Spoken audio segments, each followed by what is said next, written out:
Hello everyone, welcome to the first weekly wrap up reading log, whatever you want to call it, whatever it may be. Hold on, I'm gonna do some adjustment here because I don't think that's usually how I film. There we go, that's better. I was like, why does that feel off? It felt very off. Okay, so one of my goals last year, well, one of the goals that I set forth for this year when I made my 2024 goals for this year was that I wanted to get back into doing my weekly logs or my weekly reading wrap-ups because of the fact that I read a lot, and you're about to see that. I read a lot in a week, and mid-month wrap-ups and just doing one wrap-up a month does not work for me. I have, like I said, once again, I have a video coming out explaining how I end up reading as much as I do, but for the sake of this video, I just end up reading a lot, and it's easier for me to cover things in smaller chunks in terms of editing, in terms of the amount of time that I can spend talking about these books. It just works out better for me. Now, I know that these are not everyone's cup of tea. I completely and wholly recognize that, but this is something that works best for me because half the time I don't feel like people really know what I'm reading, which is fine, but this is a booktube channel. I know that I do a lot of discussions, but I primarily read books, and so that's what I am here to do, to talk about the books that I read this week. So this is going up on Monday. I decided to put these up on Mondays as opposed to Sundays.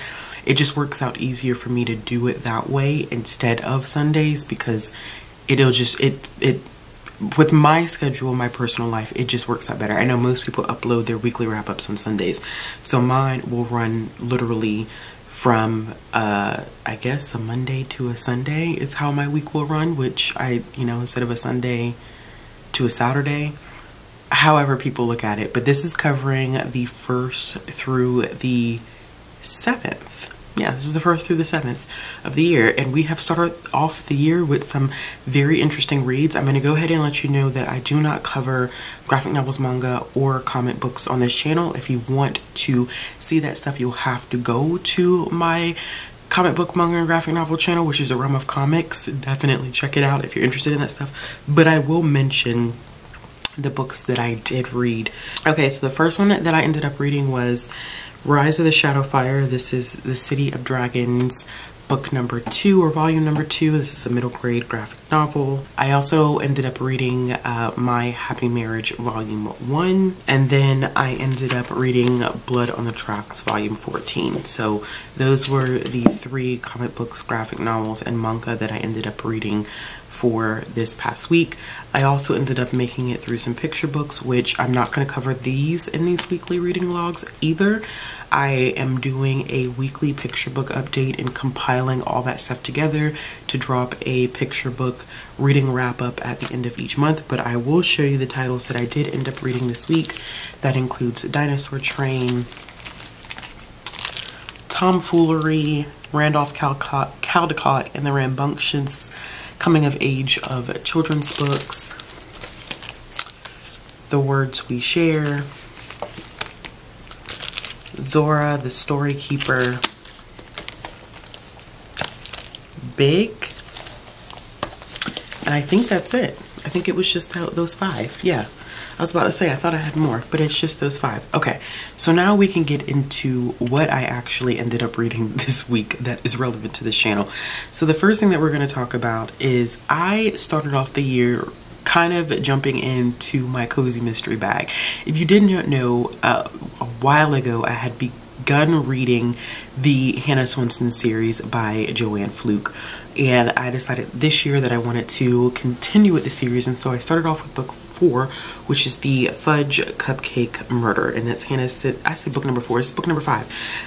Fudge Cupcake Murder, which is Hannah Swenson book number 5. So as with all of the cozy mysteries in this series, they all start with a murder, and in this one we have a local sheriff in the town of Lake Eden that has been found dead, and so of course Hannah ends up discovering the body, as she always does. In every book she ends up discovering the body, and so she is tasked with trying to figure out who killed him because her sister Andrea's husband is running, well, had been running against the sheriff in an election. And so because he ends up dead, her husband, Andrea's husband, becomes a primary suspect. And so Andrea pretty much is like, you have to figure out who did this because you've got to get my husband off of the suspect list. And so I really enjoy just the mystery of it all, the recipes. I really like Andrea as a character. She's pretty no nonsense. She stayed on Hannah. She's pregnant in this book, and so she has a lot of different emotions kind of running. I think there were tidbits of it that were really, really funny, especially when she's talking about her husband like pretty much annoying her and calling Hannah and being like, say or do anything to get me out of this house because I can't deal with my husband right now. I thought those parts of it were really funny. Now, what didn't end up working for me is that there's kind of like a hate campaign for Mike in this book. So you find out early on that, and it's not a spoiler because at this point these books are so old. They're so old, but you find out pretty early on that Hannah is caught in the midst of, like, it's not a love triangle because both men know about each other and they're just all like casually dating, you know, which is very adult. Like, she's not in a committed relationship with either one of them, but it's Norman and Mike.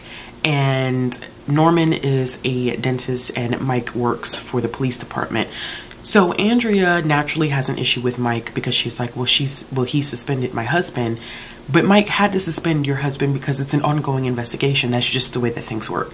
And then on top of that, there's a situation that happens where we have another character that kind of comes into play and clearly has an attraction for Mike, which I think is really interesting because she plays a very significant role. I started the 7th book and she plays a very significant role in the 7th book. So this is very interesting now in hindsight, but she gets to know Mike and clearly there's like some flirtation, attraction going on there. And Hannah just is so aggravated with the fact that Mike could entertain another woman.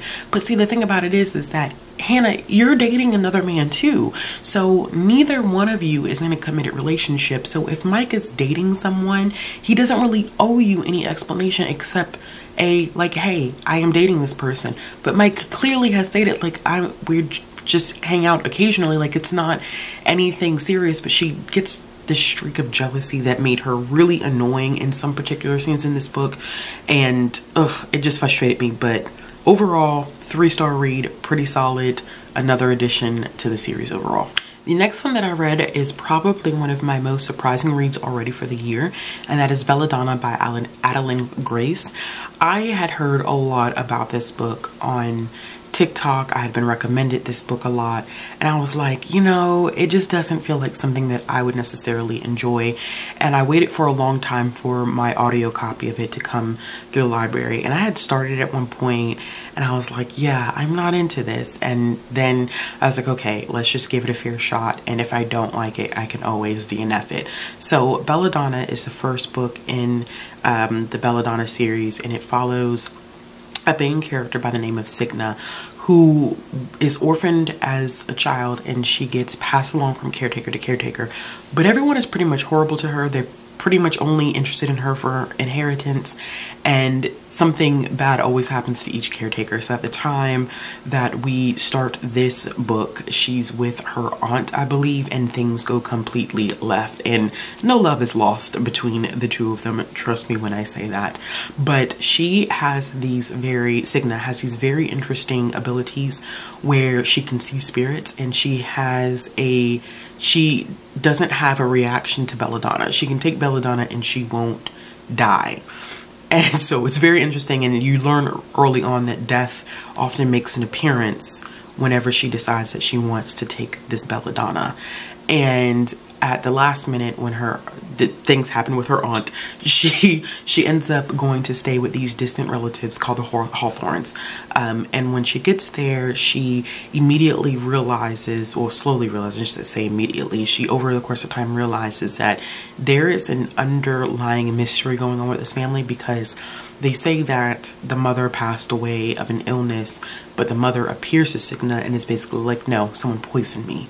And so she thinks that something like that similarly is happening to the daughter, who is pretty much bedridden and is sick. And so she has to figure out this mystery. Now, her and Death don't have a good relationship at first, right? She can't stand him at all. She tries to ignore him, but it comes down to the fact that it would be of her benefit and the family's benefit to ally herself with Death in order to figure out what exactly is going on. I really like this book. This book had well-developed, fleshed out, three-dimensional characters. I was not expecting that at all. I don't typically read a lot of YA fantasy, which is pretty interesting. I don't know why that is, but maybe because I don't read a lot of fantasy in general, but this one really, really did work for me. I thought that the relationship or the interactions between Cygna and Death provided for a very interesting and complex relationship throughout the course of the novel. And then by the time we get to the end of the mystery, let me tell you, when the reveals happen for the mystery, my mouth was literally like on the floor, like, wow. I mean, like family drama. Like, this took family drama to a different level, and I was not anticipating what happened. And whenever I read anything that's like has a mysterious or thriller-like undertone to it, I really don't like being able to figure out what's going to happen. And I think that Adeline Grace did a good job in keeping everything at bay until you get to the final part, because Cygna makes some like conclusions of her own. And when she made those conclusions, I said, yeah, you know, I said that makes sense. That kind of checks out because of the dynamic of this character and how they had relationships with the family, and thinking about like past situations involving this character. I was like, okay, yeah, that definitely makes sense. But when everything comes full circle, it was like, oh, wow, did not see that coming. And then at the very end of this book, there is an appearance of a new character that literally had me like in my seat, like, yo, what in the actual F is going on? Literally, y'all, as soon as this character pops up and enters the dialogue of everything, let me tell you, because it's an incident that happens, and I can't tell you because it's such a huge spoiler, but it's an incident that happens. This character pops up, and then it's like the ending of the book, and I was like, yo, like, oh my goodness gracious. I immediately put book 2 on hold. Now, I couldn't give this a full 5 stars because I must admit, this is a slow book. At the beginning, like I said, I was very much so contemplating DNFing this book because it's so slow in the beginning, and I'm a very plot-driven person. This, I think, leans at first heavily on character development as opposed to the plot, which is fine because it all works out in the end. But it's slow, and then some aspects of it were quite repetitive. So there were some commentary that I think that Adeline Grace was trying to make about a woman's status in society during this specific period of time. And Cygna often makes references to an etiquette book that she follows, because you have to think about the context of, like, she hasn't really grown up with a stable household. She doesn't really understand the ins and outs of being a part of society and what is demanded or required of women, young women in society, and having a coming out and you know, courting and all that type of stuff. And so she's often making references to stuff like that. And while it's interesting at first, I did find that in some respects it does end up getting quite repetitive. So because of the slowness and the repetitive nature of that social commentary, I dropped it down to 4 stars, but best believe this is a series that I will be continuing. The next one that I ended up reading, I was in my, let me tell y'all, and when I tell y'all I was in my daggone cozy mystery bag this first week of the month, I'm telling you, I really was, and I'm about to continue on with it for the rest of this upcoming week. But I also completed Sugar Cookie Murder, which is the 6th book. Is it the 6th book? Yes, it's the 6th book in the Hannah Swinton series. And this one actually is a lot shorter than what you think it is. It looks like it's like a pretty chunky one, because usually Hannah Swinton books average about 300 to 350 pages. And while this one looks like it does, the majority of this book is actually recipes from, like, it starts here. So a good chunk of this is actually recipes. The actual story itself is only around 200 pages, but there are some pretty interesting recipes in this. And the reason why this book is so heavily made up of recipes is that in previous books you learn that Hannah has been compiling these recipes for a Lake Eating cookbook, and it's been picked up by a publisher, and so people have been submitting their recipes, and she has to make a decision on what recipes are going to be added to the cookbook. And so they have this kind of like taste test competition situation, and this one is, I found, a lot lighter than the previous mysteries. Like the murder in this one felt like very, I don't know, it just felt very light. I mean, it's still murder, but it didn't feel as sinister. That's the thing I was looking for. So there is a guy in the town who brings his new wife to this event. And it's a big deal because his ex-wife is there, and everybody's like, oh, okay. And then when the wife appears, like the new wife appears, she's very, very beautiful, extremely beautiful. And so she, you know, garners the attention of everyone. Well, eventually she's found dead, but she was killed by a knife that belongs to Hannah's mother. And so Hannah has to then figure out, like, okay, somebody here at this get together, at this party, killed this woman, and she has to figure out like who did it. And when you get to the conclusion of actually like who killed her and why it happened, like I said, this is a very light version of any mystery that I've seen so far in the Hannah Swenson series. We are still dealing with the issues related to Hannah, Mike, and Norman, and I'm over it. I'm over it at this point. Like, at this point, I'm trying to figure out, like, is Joanne Fluke just setting us up to recognize that Mike is not going to be the one that Hannah goes with? Because the slander, the Mike slander, I really do feel like is quite unwarranted. He's not my favorite, but some of the stuff that they do with Mike, I'm like, give the man a break. Like, ease up. Y'all have got to chill with Mike. Like, he's just doing his job, and Hannah comes off as, like, jealous and conniving. It just... it's a deviation from what I expect from Hannah, but once again, another solid read. I ended up giving this one 3 stars. The next one that I ended up reading was a surprise to me. I am really diversifying my reading this year in genre. I already read very, very diversely in terms of like writer, characters. We all know that, but I'm wanting to delve more into adult stuff because I primarily now read so much children's stuff.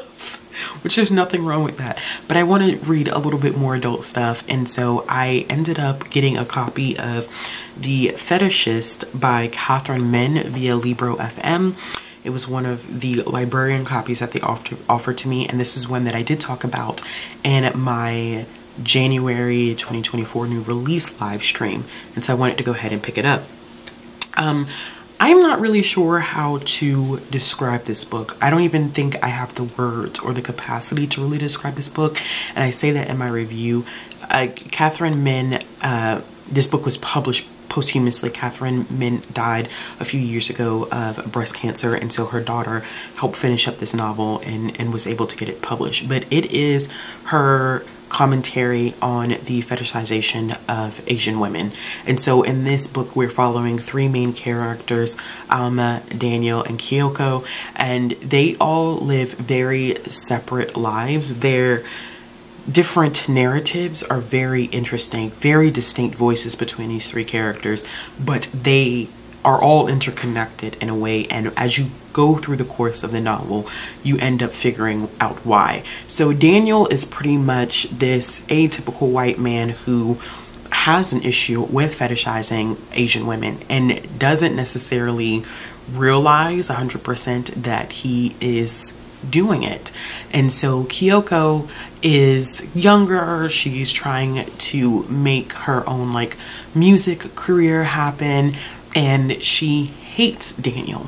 Her mother died by suicide, and she's holding Daniel responsible for it.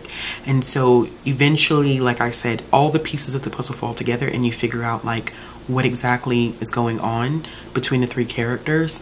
But let me tell y'all, like, this was heartbreaking, it was engaging, it was interesting, and I think the biggest shocker of it all is that it was funny, especially I think from Kyoko's perspective. Like, there were parts that I genuinely was laughing out loud. Now, this book also had like some on the page sex scenes, like graphic sex, which I was not anticipating. And not to say that it was like, it was bad, because I read romance, erotica. I think it just threw me off for a second because I was not expecting it in this book, and there were a number of graphic sex scenes, and I was like, well, that's an interesting thing. I also like that there was a specific section that really stood out to me, that even though this book at its core is looking at the fetishization of Asian women by white men and how it is closely linked to colonialism, there was some discussions about even the impact of other marginalized communities that actively seek out Asian women. And so there was a section that specifically talked about Black and Latino men and how they often use their experiences in being a marginalized and in being a part of a marginalized community to try to connect with Asian women, but still in their own way are fetishizing them, even though they feel like it's, oh, I'm connecting with you because we both deal with like the struggle of oppression and racism living in America. But in turn, you too are engaging in some form of fetishization, which I did not actively like think about. And I like the way that Min was able to kind of break that down. And so she has this, which I wish I would have written it down. Foolish of me to not write it down, but I thought it was really interesting that she had like different categories of men that were specifically attracted to Asian women and how they engage in fetishization.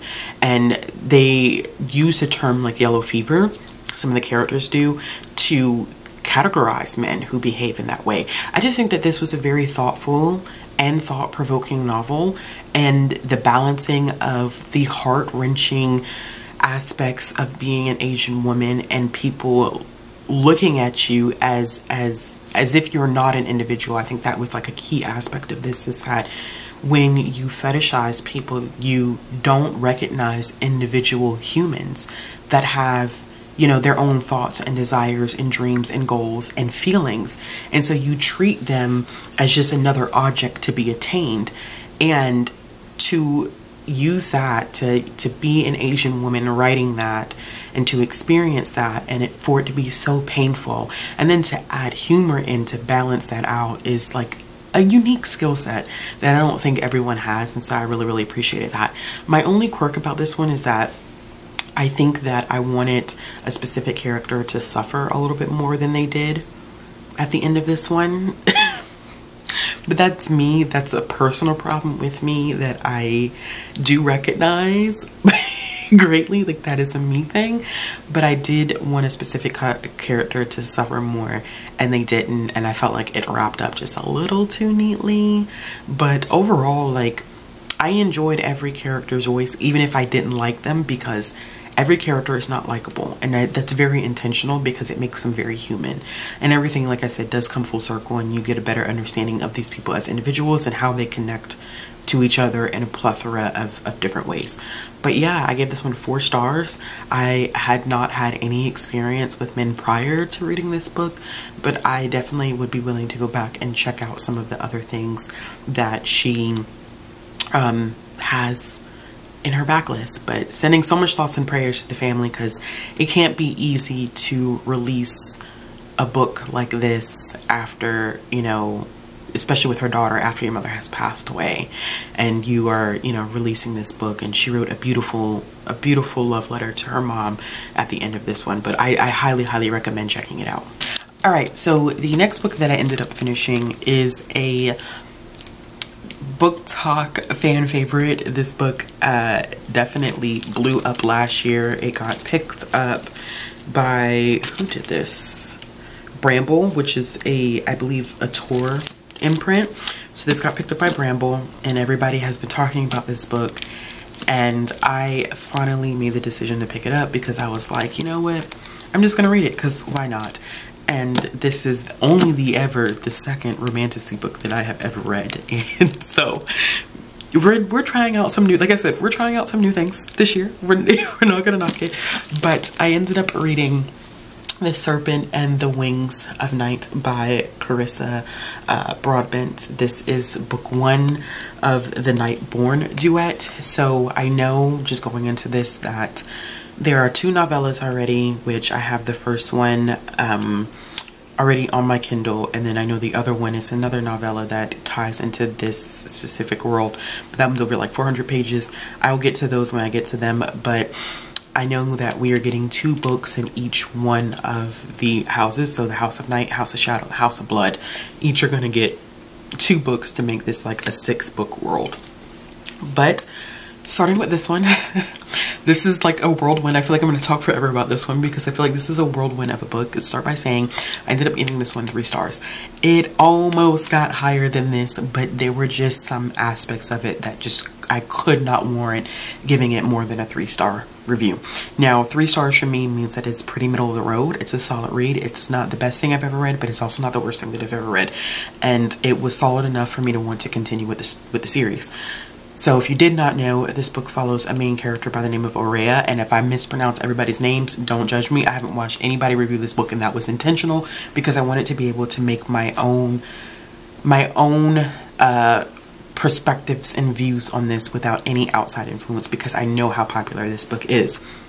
But it follows a main character by the name of Aurea, and she has been adopted by a vampire king. He's oh God, Vincent. Oh. So she's been adopted by Vincent, who's the current ruler of this area, and they're all part of the House of Night, right?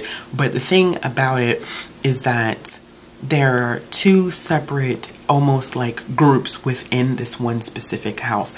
It's very, very interesting, and he raises her to be ice cold, to think, to move, to act like a vampire. So these are vampires, except they're vampires with wings. Interesting concept. And at the start of this book, we find out that she has to enter, and I'm going to look because I'm going to get this wrong. She has to enter the Kajari. And this is the opportunity for her to gain more power and to not be seen as a weakling, because she's a human in a world of vampires. And, you know, is dangerous for her, and Vincent trains her to move as such.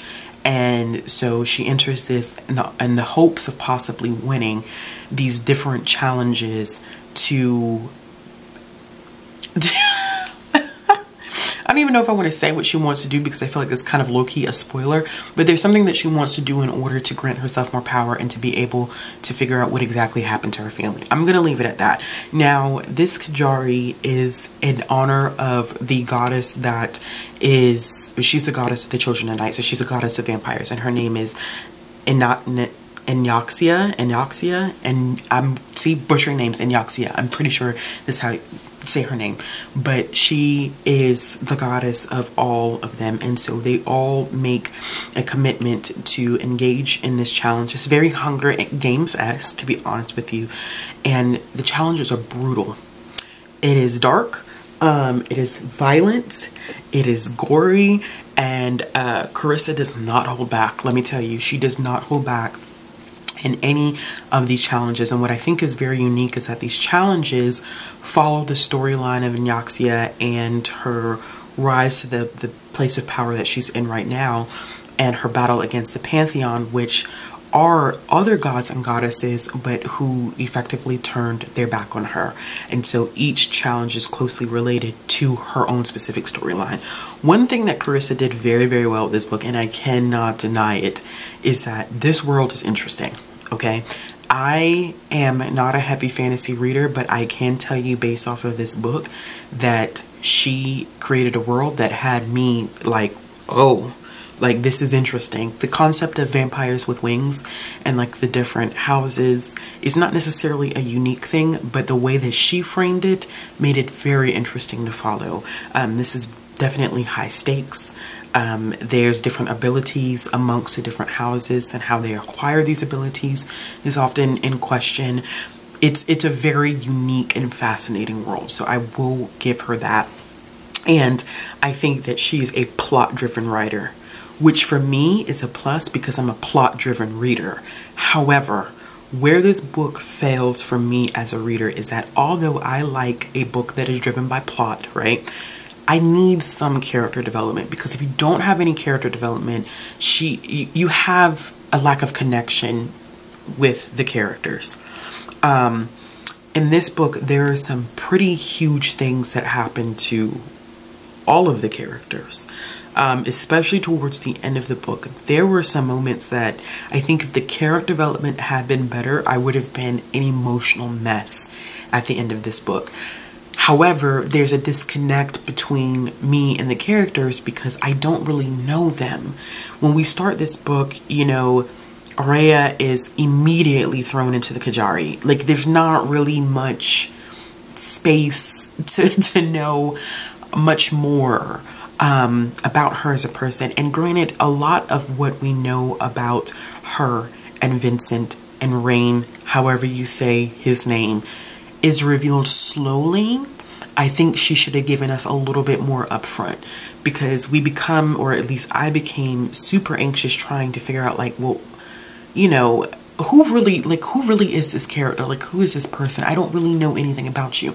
And while we get some answers towards the end of this book, everything is not really clarified, which is unfortunate. I will say that this book ends in a way that I was kind of like, oh shoot. This is finna get messy. This, like, literally this book ends in a way and I was like, oh, this is messy. Like, this is super messy. Like, so I like that. The writing also was a touch strange for me in some areas. It was a little clunky. There was some repetition going on that really grated my nerves, and I'm glad that this is not my physical copy, because I would have tabbed how many times Araya said, oh mother. It became a point, and I noticed that whenever I get the opportunity to sit down and read a book physically, I notice things like that more frequently than when I'm listening on audio. Yes, I notice it, but it grates my nerves more when I'm looking at the page, and I don't know what that is, but she says, oh mother, like every other freaking paragraph, and I was like, we've got to come up with a new phrase for baby girl, because at this point, if I have to see her say oh mother anymore, I'm gonna lose my shit. And so it became kind of like a pinched nerve every time I would see that pop up, and it grated my nerves every time I had to see her say oh mother. On top of that, like, I think she tried to include some like flowery language that really just it just didn't work. Like, he smells like falling. Would she say it was a line? It was like he smells like wind and tastes like falling. Like, what the hell does that mean? That means nothing. Like, that means nothing to me whatsoever. Like, what the hell does wind smell like? Wind smells like whatever is in the fucking vicinity. Like, that means nothing to me. He tastes like falling. What the fuck does falling taste like? Fear? Like, I don't know. It, like, so there were bits and pieces of this where I was like, this is corny as shit. And so it was also kind of hard to kind of give into the relationship dynamics between Araya and Rain. Like, I did like the pairing of them together in the Kajari, and having to have them kind of like work together. And there's a third main character, and I can't remember her name, but she and Rain enter together, and they're really, really close friends. I really, really love her as a character. Really, really love her as a character. But the two of them, like, learning to work together was something that I did enjoy. But the romantic element between the two of them is something that is hard to buy into because you don't know them. So that's what I'm talking about, is that you want to be able to buy into certain things that Carissa does with this book, but it's a little difficult because of the way in which she handles the character development. I've been hearing that the novellas and the second book of this are much better, and it's not that I didn't enjoy this book, but I think that this is a clumsy first book. It is a fast pace. It is not popcorn. It's just not Fourth Wing. I'm not comparing this to Fourth Wing, because this is not Fourth Wing to me personally. But it is a very fast paced, consumable book. Whenever I would sit down and read this book, it was easy to knock out 75 to 100 pages. It did not take me long to read this book whenever I sat down and put in the effort to read it. So, I mean, literally, if I would have paced myself, I could have finished this in a handful of days, because it is that consumable. But it's clunky. It is a very clunky, clumsy first book. It feels like she's just getting her footing in, which is kind of interesting considering the fact that this is not her first book. The other series is, I think, her first books. And this was a step into a new world, and it feels like a step into a new world. Like, she was getting her bearings and her footing right for this book. So I am going to continue on with the series this year. I know that the next book, the second book, is technically already out, but Bramble is re-releasing it the summer of this year.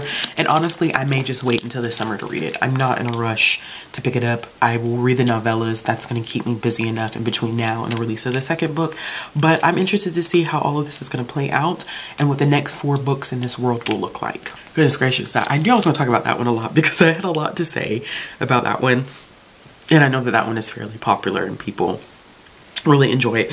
Now, the last one that I'm going to talk about is a children's retelling by John Klassen. If you're not familiar with John Klassen, he is an epic illustrator, children's lit illustrator. I'm a huge fan of his work, and I meant to read this one last year, but I didn't get the opportunity to. So when it became available as an ebook on Libby from my library, I was like, oh, let me just go ahead and check it out. It's very, very short, and it is called The Skull, a Tyrolean folktale.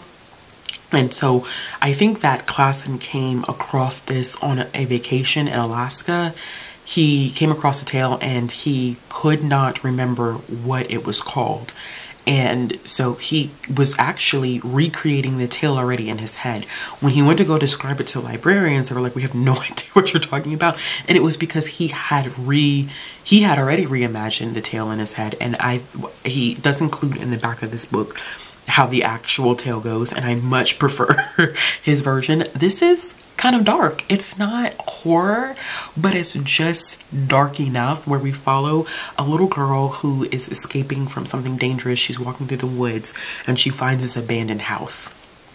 And when she knocks on the door, a skull answers the door and is like, hey, do you want to come in? She's like, sure.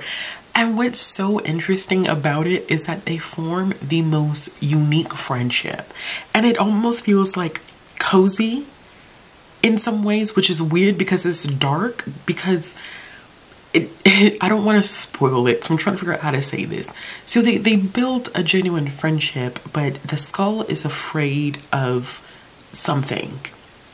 And so she sets out to support and make sure that the skull is safe. And holy shit. What ends up happening was kind of like, oh wow. Like, the twist on it was like, oh my goodness. Oh my, listen, you would never have expected that when you get to know this little girl in the beginning and you get to these specific scenes in which she's like, I do whatever I need to do in order to protect, like, family type of situation. It's wild. It is the most wild situation ever. But I really enjoyed that one. The artwork was fantastic. If you're looking for a children's book that's dark but doesn't really step into the horror aspect of it, I highly recommend checking this one out. Like I said, John Klassen's artwork is phenomenal. It's flawless. I absolutely adored it. All right, y'all. So let's talk a little bit about what I am currently reading. I have a whole stack of things. Well, I won't include the things that because I'm going to do currently reading and then my TBR for the upcoming week. And by the time that y'all will see this video, I will have already started on some of this stuff. So I am, let me find my copy because I do have a physical copy of this one. Which, oh, I didn't realize I had been annotated. Lord, you know, I'm a trip and a half. I literally am a trip and a half. Okay, so I'm currently reading Arusha and the End of Time by Rashani Chachki. This is the first book in the Pandava series. This is a 5-book series in the Rick Riordan Presents line. I did not know that I literally had started annotating. I don't even remember starting to read this book. I don't, but apparently I was annotating at some point. I am listening to this one on audio, and I'm pretty far into this one. I'm almost like 70% into this book at this time. So this will be one of the books that I probably end up finishing very early in the beginning of the week so that I can go ahead and jump into the second book, which is, I think this is the second one. I'm pretty sure this is the second one, which is Arusha and the Song of Death. I think this is the second one. Yes, it is. It has book 2 on the spine. So definitely I'm trying to get through these 2 this week. I am also currently reading Anna Maria and the Fox. This is the first book in the Luna Sister series. This is a historical romance and it is so slow.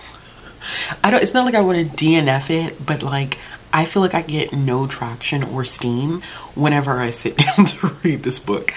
I am currently 150 pages into it and I am reading this so daggone slow. I am almost halfway through and I just don't ever get the urge to pick it up. But when I pick it up, it's not like I don't enjoy what I read, but it's very much so feeling like a 3-star book. This is not anything that's mind-blowingly amazing. It takes place in, oh gosh, what year? This has got to be like the 1800s because we're talking a lot about American slavery in this book. So I know that it's taking place, I think it has to be in, it's got to be in the 1800s. So, and it's before 1865. Got to be before 1865. So we are following Anna Maria and her 2 sisters who have moved from Mexico to flee Mexico to keep them safe. They've left Mexico and are now entering English society with all of its absurd protocols that they must follow, and they are new to society and so they're talk of the town. And Anna Maria at this time is engaged to another person, but he's still in Mexico, and she ends up meeting Mr. Fox, who he's black by my presumption, or at least biracial, and he works in Parliament. He's very much so advocating for everyone to stop the slave trade, and so there is some historical and political information in here that is quite fascinating. But these 2 have an attraction to each other that's undeniable, and of course they don't engage because of the fact that she is already engaged to another human. But it is what it is. I don't know if I'm gonna finish that one this week, and that's okay. The next one that I have that I just started is The Glacier by Kim Liggett. I do need to finish this one this week because of the fact that it is due back to the library. But this is a reread for me. I've already read The Glacier. I think I read it in 2020, really enjoyed it, but I wanted to go back and revisit it. It definitely is social commentary on the patriarchy, hands down. It's very fascinating. World where these girls are sent to this remote area supposedly for their glacier, and they are supposed to be purified while they're out in the wilderness and be able to return for marriage. But there are some sinister things that really happen while they're out there, and I just started reading this one, so I'm only 14 pages into this one. You're gonna be like, girl, why are you currently reading so much? Because I always am. Like, child, please. I'm also currently reading Thirst by Varsha Bajaj. This is one that I've been meaning to read for a long time. I don't even have this marked on Goodreads. I am 74 pages into this one. It's a really quick read. It takes place in Mumbai, and we're following a young girl, and she has very limited access to water, and she's trying to figure out what is causing this limited access to water, because her mom works at this, she works for a wealthy family. Essentially her mom ends up getting sick, and so she ends up having to leave, and so in order to help with the income, our main character has to go and work for this family. And I literally just stopped at the part where she was talking about being in this house where her, what'd she say, her bathroom, she said her bathroom was as big as like, oh, here we go. She said Pinky's bathroom is as big as our house. Like, what? Like, that's wild. So the 2 end up, I think, are going to end up forming a friendship, but I'm already almost halfway through this one. It's a really short children's realistic fiction book, so, and beautiful cover. I'm also reading Go Ask Alice. I've been reading this book for forever, and this is part of a group of books that I've been reading for my YA series Rewind. I'm not going to talk too much about this. I'm hoping to get that video out on Saturday because I only have a handful of things and they're short that I need to finish in order to get that video out on Saturday. I am 100 pages into this one. I literally have 50 pages left and I probably will finish this tonight. I absolutely hate this book. I hate this book. I hate this book with every being fiber in my body. I hate it. I really do. And that's all I'm going to tell you. Like, I hate that book. In terms of anything else for the rest of the week, I think that there are a couple of things that are high priority. Like the Grace Year is definitely high priority. Go Ask Alice is, I mean, I'm daggone near finished with that one, so I wouldn't even say necessarily that's high priority. But audiobook wise, there's a couple of things that I may try. I'm not sure. I haven't really completely 100% decided just yet. I have some things checked out on Hoopla, so I'm not going to really delve into that. But the other things that I'm looking at, one of my goals is, if you probably couldn't pick up on it, is I want to finish one book off of my physical TBR every single week. So for this week, I did end up finishing Sugar Cookie Murder. For the upcoming week, I don't know if I'm going to be able to finish it. This is quite long, but it could be a fast read. I do want to start El Penelope's Song of Blood and Stone. This is the first book in the Earthsinger Chronicles, so we'll see how this one goes, but it is one that I do want to pick up off of my physical. I want a mood read from my physical shelf.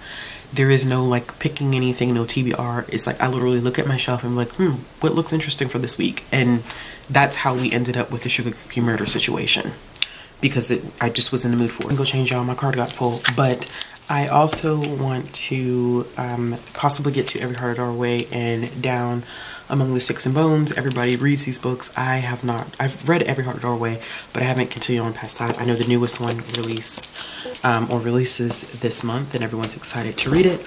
And then the last one that I have is Raylene Man in the Company of Monsters. This is a middle grade fantasy book that I've been interested in reading, and it's not too long, but this is by Sienna Smart, who wrote the YA Jamaican inspired fantasy series that I quickly DNF'd, and so I want to give her another chance by checking out her middle grade book, but we'll see how that goes. Alright, y'all, that's it. That's everything that I read this week, and I'll be back with another update next week. Let me know in the comments down below what you ended up reading this week, and how your reading is going so far for 2024. And if you like this video, give it a thumbs up. If you want to see more content from me, hit the subscribe button, the bell for notifications. If you're looking for ways to support the channel, follow me on social media. All links will be down in the description box below, and I'll be back with another video soon. Keep moving like the scars aren't even there. It's in the air like a blazing flare.